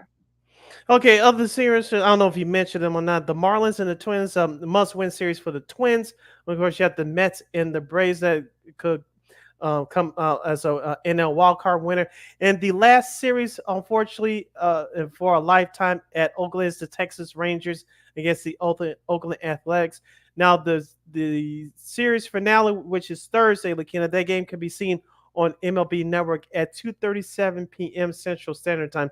Unfortunately, that'll be the last game ever in Oakland between the Oakland Athletics and the Texas Rangers. That game is already sold out. Of course, that'll be Oakland's last game in Oakland Alameda Coliseum before they go to Sacramento for 3 years before they have their new stadium in Las Vegas. So I'll be looking forward to that game on Thursday. Well, I shout out to Oakland for I think some of the players were there for that series against the Yankees. I saw Ricky Henderson. He had that first pitch from his daughter. That was a really cool moment. I think Dennis Eckersley was there too. And I think a few other players from those 70s and 80s, Oakland squads, and in the early 90s too. So that was really cool to see. So yeah, going to be tough those last few games against the Rangers. But yeah, emotion's going to be high. I guarantee you that, especially for Thursday.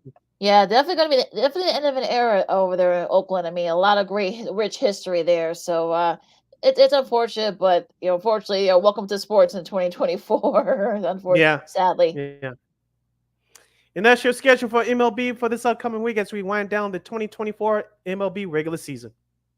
All right. Okay, we're gonna go back to the gridiron this time on the college front. As I can see, this is Sports on Sports. So Chicago, we'll talk about college football week 4 as Illinois got a nice win down there at Nebraska. Yeah.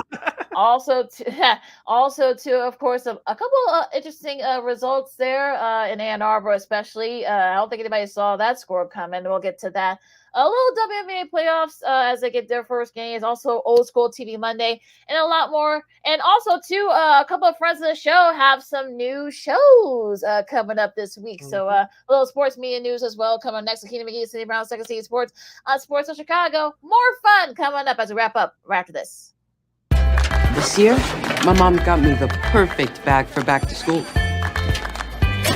These colorful binders help me stay organized. These headphones are just what I need for studying. These new sneakers are just what I needed for the new year. This jacket is a real must-have. My parents got me the skateboard I wanted. It's pretty cool. These scissors really come in handy in art class. These colored pencils, too. These new socks, they can be a real lifesaver.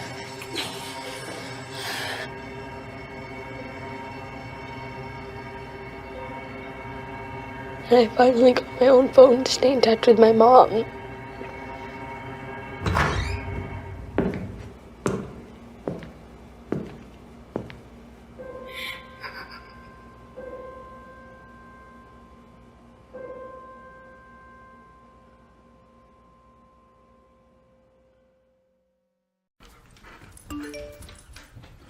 Trisha's having a sleepover tonight. Can I go?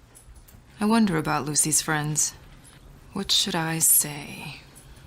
I know you're only 10, but one of these days a friend will offer you a drink. And alcohol at your age can lead to so many things. None of them good. So can I go to the sleepover? Lucy, I want you to promise me I something. finished my homework. Bigger promise. If there's any drinking, I want you to say, "No thanks, not my thing." Mom. I promise you, your real friends won't care. Deal? Sure. Really? I promise, Mom. They really do hear you. Did you pack your toothbrush? For tips on how to start the talk, visit underagedrinking.samhsa.gov. A public service message from the Substance Abuse and Mental Health Services Administration.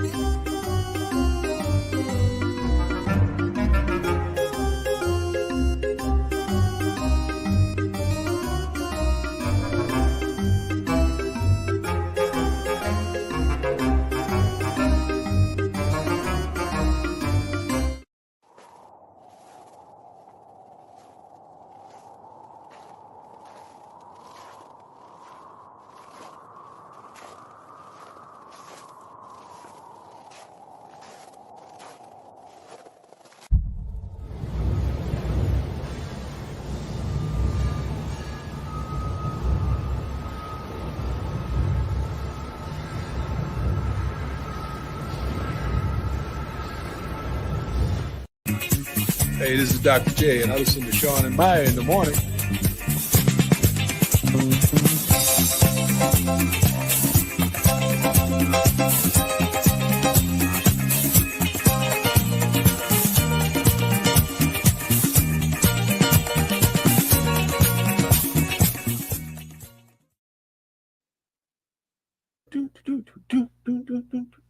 Welcome back to Second City Sports on a Monday edition. We're live in living color right here on Sports Zone Chicago. I'm Sid. That's Lakina.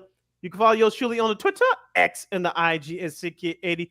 Once again, it's SidKid80. That's SIDKID80. That's SIDKID80. You follow my Keenan McGee on the Twitter, X, and Kids Again, the IG. This is our last break of the show for today. So if you have any last minute questions, comments, or thereabouts, any thoughts about yesterday's Bears loss to NFL, baseball, or anything else, you can hit us up at Sports Zone Chicago's Facebook page or at Sports Zone Chicago on YouTube. Type in those questions or comments to the comment section. Lakina will get up on the screen for you. All right, Sid, let's go back to the gridiron. This time in a college football style, as we recap Week 4. A nice win for Illinois as they beat Nebraska. Yay! 31-24 in overtime. And it's kind of interesting because it was sort of back and forth throughout, and it was sort of one of those days where it was just Luke Altmaier threw for 215 yards and 4 TDs. Gilles Riola on the flip side, Big Mahomes, as they call him, 297 yards and 3 TDs for him. Caden Fagan had 69 rushing yards for them. On the they actually had one of the TD catches was actually a big TD by Brandon Henderson, big guy who plays actually on the D line. He actually got his I think that's his first TD catch of the season. So I love big guy touchdowns, but it was really the little things. I mean, after Nebraska had a chance to perhaps put the game away, they did. They should have went close to the field goal. The field goal kicker missed it, and of course, Illinois went down the field for that TD, the last TD catch for Altmaier and TD pass from Altmaier, and they were able to make a play on defense. And they were able to kind of seal it late for Illinois. I got a chance to catch the last part of that fourth quarter and all overtime live last Friday. Remember, as I said on the show last Friday, Luke Altmaier had a big game. He did. You mentioned he didn't throw for a whole lot of yards, but he threw for 4 touchdowns. He did have that fumble late in that fourth quarter, but unfortunately, Nebraska couldn't take advantage, and it was fortunate enough for Illinois. It did not come back to bite him in the butt. But after struggling in that first half, the Illini defense came to play in that second half. They only held Nebraska to a touchdown and shut them out in overtime. So I was worried about Illinois' defense, especially in their secondary.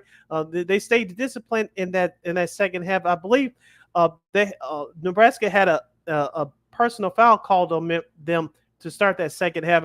In my opinion, that's why I thought that Illinois got that ball rolling again, and momentum started to shift in their favor. And of course, in overtime, like you mentioned, it was the little things that Illinois did to win that ball game, especially defensively when they had that sack to end the game.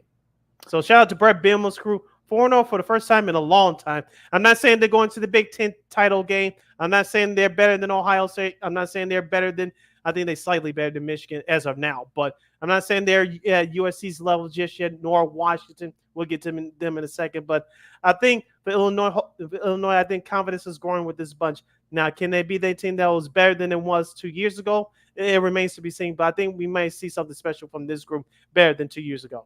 Well, they make it a reality check in Happy Valley because they play Penn State on Saturday. So we'll get a big test to see how good this team is there. Now, of course, Stanford, they beat Syracuse. That's an ACC play. I'm not making that up. Wazoo held off San Jose State in a very entertaining game. I didn't stay up late to watch it because it got a little bit late, but I did watch the replay of it. It was actually pretty entertaining. They got them in double Wasn't overtime. that game on WGN? I believe so. That's why our buddies at WGN, they couldn't do their the GN Sports show. That's why. That was why they couldn't see, because it was because of that game. The game didn't end until like about 2 a.m, so it was a good thing that they couldn't do it. Welcome to the WGN late morning news. Yeah, going to the early morning, going to the early morning news. I don't think what's called. I don't think everybody's Chris Bowden and Josh probably didn't want to stay on the cover, but Josh got a newborn, so I don't think he might be cool with it. Who knows? But right. pretty funny. But we got to get them both back on before the year is out. But going back on track here. Texas, no trouble with Louisiana Monroe, 51-3.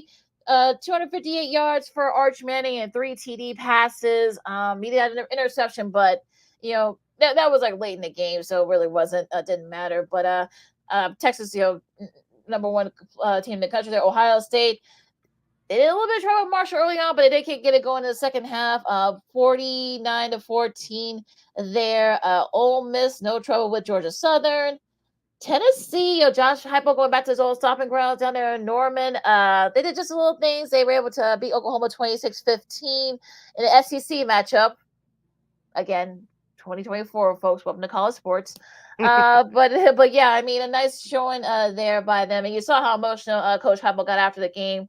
Of course, he has some great moments there. It didn't end well down there in Norman, but of course, he's gone over to Knoxville, had some great success. I know his mom loved watching him play, and unfortunately, she passed away earlier this year. But Dylan Sampson rushed for 92 yards in a TD. Nico Malaliva had 194 yards in a TD. So not a lot on offensive wise. I mean, look, Michael Hopkins Jr. on the flip side for Oklahoma had 132 yards in a TD. Just couldn't really go on offense, but Tennessee doing just enough to win that game. Yeah, I actually watched a little bit of this game live. I know you'll be proud of me, but before I went to sleep. But it was all about the Tennessee's offense. I did watch another game that was opposite of that. We'll review that coming up. But it was all about Tennessee's defense there. Oklahoma's offensively, they couldn't get it going. When they did, I know they scored 12 points in that final quarter, but it was too little too late. I thought the Vols' defensive line really dominated the game and rewarded with the victory. Yes, they did. So it was really defensive I think the defense has been solid for them all year long for Tennessee. So and that's what paid dividends for them on Saturday. Now the Funny Mike Burmers, as we call him. I know our buddy Mike, of course, from NBC Chicago. I know he was sweating this out a little bit. I'm sure he was watching this. I'm sure he broke a sweat here. They needed Mizzou needed double overtime, but they did do enough to beat Vanderbilt 30-27. That was a pretty interesting game to say the least. It was one of those weird games that probably could have gone either way, but they were to pull it out. The Tigers did. So it's not about style points for as long as you get the win. Miami, South Florida, they pulled away from them. Illinois' next opponent, Penn State. Illinois' next opponent, like I said, Penn State. Kent State, sent a message there, 56-9, I should say. Sorry, folks. They've got. We'll talk about that more on the Penn State Illinois game coming up on Friday. But kind of quietly undefeated Penn State. I mean, no one's really paying attention to them, and I think if you're James Franklin, you're fine with that. So, but I think they're okay with that. Probably one of the little slight surprise here, Michigan beating USC 27-24. Now, I'll be honest, I thought this was, early on, Michigan kind of set a message, set the tone. USC started catching up in the second half. Millimos threw a couple of TD passes. Donovan Edwards, who was one of the few holdovers from the national championship squad, he had a TD. Rushing TD at 74 yards, but it was really Kalai Mullings, 159 yards and 2 TDs for Michigan, 283 yards on Miller Moss with 3 TDs on the losing effort. Now, if they could just figure out, I'm talking about Michigan, if they could just figure out their quarterback play, I mean, Alice Orji did not play very well, so they're 3-1. Michigan, they get their first conference win in the Big Ten. Yeah, I know that's weird, but yeah, they can get if they can figure out that QB situation. I mean, Michigan. I'm not gonna say they're gonna win the Big Ten, but I'm not saying they're better up there like than Oregon, Ohio State. But I think Michigan could probably be quietly surprise some people. Yeah, you just said the words right out of my mouth, Lakina. Michigan, I think they found their identity in running the football just like they did when they were under head coach Jim Harbaugh, but they got to get the quarterback situation figured out. Defensively, it's still a work in progress, but I think it's going to be better than what people think. On the flip side for USC, if it wasn't for a bad start in that first half, I think they would have pulled the upset. You mentioned they scored 28 points in that second half. It wasn't nearly enough. Yeah, so but look, I mean, maybe I think if you're sure more, I think you want Desmond Howard to pick against them more often, I guess. So I'm sure he didn't feel pretty good. He's having back issues right now, Desmond is, and I know that he was hurt really hard that he picked against Michigan. I'm sure he's hurt even worse now they actually won. So I don't know if you want to, however you want to think about that. Now, I watched a little bit of this game. This is a Big 12 matchup now, folks. Utah and Oklahoma State. Isaac Wilson held down the fort from Cam Rising. He threw for 200 yards. He threw 2 TDs. Michael Bernard had 182 rushing yards for Utah. Alan Bowman had 2 TDs, but also 2 interceptions. Ollie Gordon had 42 rushing yards. They couldn't get it going on the rushing front, so it was really a battle of catch-ups here. Now, to their credit, Oklahoma State did come back, but it just couldn't do it. It just wasn't enough. Yeah. Staying in the Big 12, BYU upsets number 13 Kansas State 38-9. LSU, as I said last Friday, Lakino on the show, this will be a big game for head coach Brian Kelly. They played like it. They defeated UCLA at home 34-17. And look out, Lakina. I don't like this school either, but our girl Christine, the Queen Manica, does. Number 17, Notre Dame. They after losing to Northern Illinois at home 2 weeks ago, they thumped Purdue on the road last week. They come back home. They shut down the Miami of Ohio Redhawks 28-3. Yeah, I mean, look, I guess, you're beating the teams you're supposed to beat. So I guess Notre Dame finally got the message. So we'll see if we can get it going there. Now Louisville pulled away from Georgia Tech 31-19. Number 20 Iowa State no trouble with Arkansas State. Clemson pulled away late. Now, if you took the over on this one, you had a nice little start to your weekend. 59-35 over North Carolina State. Kay Kubik had 209 yards and 2 TDs. Was really the defense that got it going there for the Tigers. Look, I'm not going to say they're going to be right there for the ACC title, but nice little bounce back from the opening loss to Georgia early on. Now, Northern Illinois and I think they were off, so I think they got all the praise and all the I'm sure that they were doing interviews locally down there in DeKalb. Buffalo, they were not impressed. They beat them in overtime, 23-20. Yeah, the NIU Huskies had a chance to win it there with the field goal. They missed it, and like you said, Buffalo took advantage of it. For the Huskies, Ontario Brown had a nice game, 24 carries, 73 yards, and 2 scores. But as we talked about before, Lakina, if you want to go to the next level, you got to do the little things right, and you got to execute down the stretch. Buffalo did that. Northern Illinois didn't. Oh boy, we'll see if they can get back on track. Texas A&M beat Bowling Green. Florida got a much-needed win against Mississippi State. Maryland beat Villanova. No, that's not basketball season yet, folks. Now speaking of a basketball score, George Madison, I should say, pulled out probably one of the bigger upsets so far. They beat North Carolina 70-50, and they actually paid them $500,000. Thanks for the check. Thanks for the check. Alonzo, I should say, Barnett the third. 388 yards and 5 TDs. He also had 92. He had a couple of rushing TDs as well. And look, Mac Brown, to his credit, he said he's not retiring, but I don't think anybody would have blamed him if he did after that loss. But my goodness, good Lord, I don't think. Look, this is not the first time. The Dukes are probably one of the top teams in FCS. They have been for years. This is not the first time they pulled off an upset like this, but. It just they scored at 70. My goodness, I think that's the highest ever against a FBS squad from SCS team. Mm-hmm. Welcome to college football, folks. Yeah, shout out to James Madison. I guess they didn't need all the Madden video game cheat codes from back in the day. They just straight out outblasted North Carolina 70-50. Yeah, that is a college basketball score. That's for sure.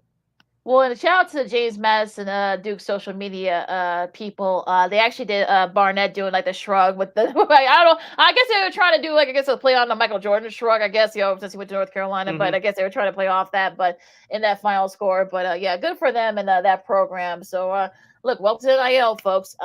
West Virginia beat Kansas. I'm sure Kansas fans are probably now wondering when the college basketball season starts. You got a few more weeks, folks. Sorry. Yeah, I will say you. Sorry, folks. Arkansas beat Auburn. Let's see. I think that's. Arizona State beat Texas Tech. Well, Texas Tech beat Arizona State. I should say 30-22. TCU beat. They lost to SMU. This is a ACC matchup, folks. Again, welcome to college football in 2024. But yeah, you took the over on that one. You had a nice win there. And Washington beat Northwestern, and probably one of the stranger scores, 24-5. But yeah, David Braun kind of getting a little bit back into reality there. Florida State with a nice win against Cal. Iowa. What happened to your buddy PJ Fleck in Minnesota against Iowa? The tale of two halves, Lakina. They came out fired up, ready to go in that first half. They were in it, physical, setting the tone. But that second half, Iowa, the better talent, won out. I guess it was a tale of two halves. Yeah, that was a tough loss for them. South Carolina with a nice bounce back win against Akron. Okay. Colorado and Baylor in double overtime. Hey! Coach Prime time, yeah. Okay. Nice little Hail Mary pass for Shadur Sanders. Although Baylor showing you what not to do on a Hail Mary while defending that. And David Aranda from Baylor said, "Oh, that's victory cigar play." Well, you know what? That cigar play is now a different kind of cigar. As they come back in overtime. They scored on their side. I'm talking about Colorado. Of course, Baylor just couldn't do enough to answer. So the Baylor football opening will probably be they'll probably opening the Baylor coaching staff coming up in December. So let's look for that, folks. But Travis Hunter, of course, made the big play there. He made the catch on the TD, and also to cost a fumble that kept Baylor from tying it. So you give him props, but at the same time, though, Baylor, what the hell? And they sort of look. I'm all for storming the field, but Colorado was favored, and Baylor. This is not the Baylor squad from like a decade ago. So I think folks need to kind of just calm down. But I digress. Yeah, Shadur Sanders had a nice game, 25 of 41, 341 yards and 2 touchdowns. And the Colorado's running back had a nice game. He had 2 rushing touchdowns late in that game there. Let's be honest, I did watch the majority of this game live via my television. Baylor outplayed Colorado, especially in that second quarter, outscoring them 21-10. Baylor should have won this game, Lakeem. Let's be real. Baylor should have won this game, but a bunch of costly penalties, which left the door open for Colorado. And speaking of that last-minute Hail Mary play, Wester caught that touchdown pass.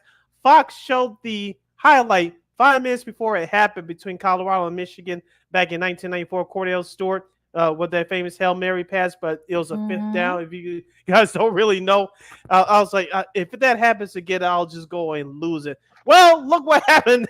A last-minute Hail Mary play, which forced the game into overtime. So a shout out to Coach Prime. They're now 3-1. They won their first game in the new Big 12 this year. I'm not saying they're going to a bowl game. I hope they do, but this team is still a work in progress. Brother. She doesn't like Prime. No. Look, I just don't like the whole. It's not I don't like Prime. I love Prime. It's just that the landscape of it, and like the way that some of the things that he does, I've been kind of like rolling my eyes. But again, look, nice win. Look. You were supposed to beat Baylor, but again, but you also could have lost to Baylor. So I digress. Of course, Hawaii. Of course, like I said, Baylor should have won that game the way they played. Right, exactly. So that's my little thing there. But Hawaii beat Northern Iowa pretty handily the last game. But yeah, that's your schedule for this for week 4 in college football. So some good games coming up on week 5 coming up this weekend. But we'll talk about that on the other side on Friday as the Second City Sports Sports on Chicago. Lakeem McGee, Cindy Brown with you. Now just a real quick synopsis of the WNBA playoffs. All 4 games were on yesterday, and shout out to Asia Wilson, I should say, from the Aces. She becomes just the second player to be this is her 3rd MVP, but she's also just the second player to win unanimously. Of course, Cydia Cooper did it years ago, I think in '97, when in the old Houston Comets. Remember that squad said from way back when. So shout out to her, and very deservedly so. She led the way for them as they were able to hold off Diana Taurasi and the Seattle Storm, taking a 1-0 lead in that series. Minnesota pounded the Mercury 102-95. The Connecticut Sun beat Caitlin Clark and the Indiana Fever 93-69. They take a 1-0 lead there in that series. And the Liberty beat the Dream. The Dream was a nightmare for them. 63-89. That game, they take a 3-0 lead there. It's a best of 3, so we'll see what happens because tomorrow on ESPN, the doubleheader, Atlanta and the Liberty and Seattle and Vegas, Vegas and Liberty are hoping to in that series. I think they do face each other. Should they both win? So I know a lot of people will like that. And on Wednesday, also on ESPN, a doubleheader there. Connecticut and Indiana. If you're WNBA, you want Caitlin Clark to try to win that game to extend that series, and of course, Minnesota will try to take care of the series against Phoenix. So that's your schedule. That's your schedule for the WNBA playoffs. Real quickly, Ken, I did see a couple of clips of Caitlin Clark's playoff debut yesterday. 11 points, 8 assists, but 2 of 13 shooting from three-point range. I believe it was 4 of 17 overall. You could tell she was nervous.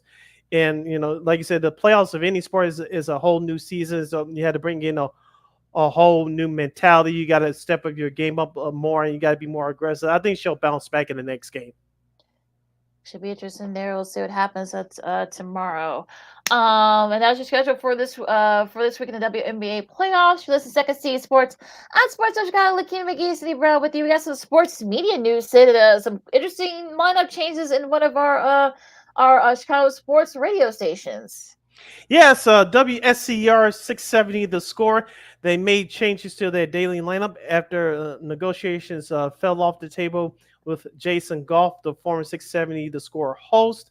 They reshuffled their afternoon show. It's going to be the Spiegel and Holmes show. Matt Spiegel and Lawrence Holmes. They actually start today at 2 p.m. Central Standard Time. For those of you that are interested in listening later, you can catch it on their podcast and on their website at 670score.com. And at the same time, Lakina, one of our good friends of the show, I actually sent him a message a few hours ago. Marshall Harris, who filled in last week on the show, is going to be him and Dan Bernstein starting next Monday, September 30th, from 10 a.m. to 2 p.m. Central Standard Time on 670 Score. The midday show with Dan Bernstein and Marshall Harris. Of course, we had him on the show a couple of times. I believe it was 2 or 3 times on this show. He has a lot of opinions, especially now with him doing radio full time. He likes to cook. He's going to give it to you 5 days a week. So I'm very proud of him. Yeah, so am I. I also shot a message at him too. Congrats to him, and I know he got let go over in CBS Chicago. I don't know if it was mutual, but yeah, I mean, you kind of thought that if you listen to Jason Goff's latest episode on his podcast from a couple episodes ago as to why those talks fell through. Well, again, you guys can listen to it, make your own conclusions there. But yeah, you kind of think that this is going to be like the next best thing. Of course, Spiegel and Holmes. They've worked together before. They've done it before, so I think that's not going to be an issue. They did, Marshall Harris. They actually did the show with Dan Bernstein. They actually sounded really good together. So you got to think, okay. Also, you got 2 brothers on having radio shows at good times in the afternoon. Back to back. Yeah. And yeah, so that's pretty cool, especially in a big city like Chicago, where we like hearing and seeing diverse opinions and all diverse people. So that's a good thing as well. But shout out to our buddy Mark Grody. I mean, what can the man has to do to get his own show? I mean, good Lord, come on. I don't know if he to throw him back at Saturday Suckage. I don't know, but maybe. But he's a Mr. Versatile man over there. Of course, a good friend of this program as well. I know he filled in today with Bernstein. I don't know if he's going to do it for the rest of the week, but I know he did today. I was listening to it a little bit this morning, prepping for the show. But yeah, it's nice to hear diverse opinions, not just people that look like you or me, but as we say all the time, people want and need options, and hearing the same things for everybody all the time, it just gets bland, it gets boring. Everybody doesn't think the same.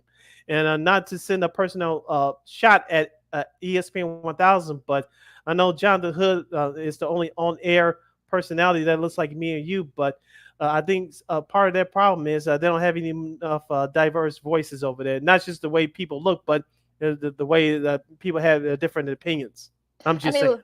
Yeah, I mean, like our girl Dionne Miller, of course. She also does ABC7 Chicago. Of course, she does that show with her and Paige Kaczynski, who's like I won't age her because she's been around a long time. As well, I don't want to age. We love that show. Yeah, we love that. Yeah, we love them, and and I think it's easy to have them do stuff more. And I think they might need to shake up over there as well. I mean, I think the Score. I think because it is local, I know they got to have Greeny on, on their airways, in the noontime while we're on. Oh, you're talking about nationally for ESPN? Yeah. So, I guess you just kind of have to. I don't know. I mean, well, whatever. But I guess good Conference appreciates what they got right now. But gotta shake it up a little bit. So we'll see. But yeah, congrats to our buddy Marshall Harris, and of course Lawrence Holmes. I think both shows should do very well. I think they wanted to get something in place just in time, with the Bears season, in full swing. Mm-hmm. And I think he and our girl there, Rahimi, of course, also from NBC She's Chicago. gonna stay on Wednesdays. I like that. They actually worked together when they were in Philly together, so that's going to be an interesting dynamic there too. So I think they did a good choice, and again, this just should this is it's bringing stability, and it should be fun going forward. Yeah, the score would be in good hands going forward. Now, I was thinking about this, Lakina, quickly before we move to Old School TV Monday. When Bernstein has a couple of days off of the week off, and when Marshall's there, hopefully they put Layla in and fills in for Bernstein. I would like to hear those two do a show for 4 hours. I think it's going to happen sooner rather than later.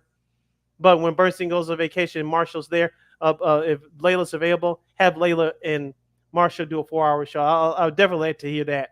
That'd be really interesting, and the dynamic there. Like they said, they did it together when they were in Philly. They did radio for a little bit too. So yeah, why not? So I would say let's go for, like I said, diverse opinions. I think that's what we need. So congrats everybody, and should be a great new era at the score going forward. As the Second City Sports Sports Chicago, Kim McGee, Steve Brown with you now. Okay, Sid, it's that time. Let's go to Old School TV Monday. What show are we saluting this week? All right, Lakina, remember a new network that debuted in 1995 called the WB? Yes. This show aired on Wednesday nights, and then I believe it moved to Sundays for the last couple of years. I am talking about Unhappily Ever After. Yes. That's right.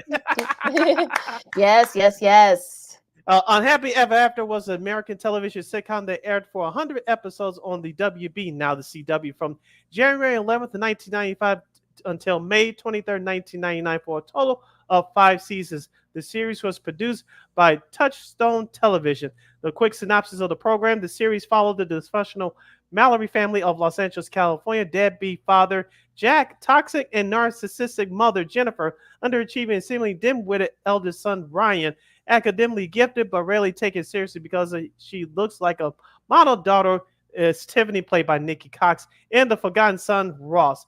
The first 2 seasons of Jenny's pill popping mother, Maureen Satterley, they focused in on her, and of course, it followed the parents' divorce, and it was a mockery. It was a mockery of the television show from Fox that aired in 1987, ended in the late 90s. It was called Married with Children. Now, the creators of that show did create this program as well, which helped set off the WB network.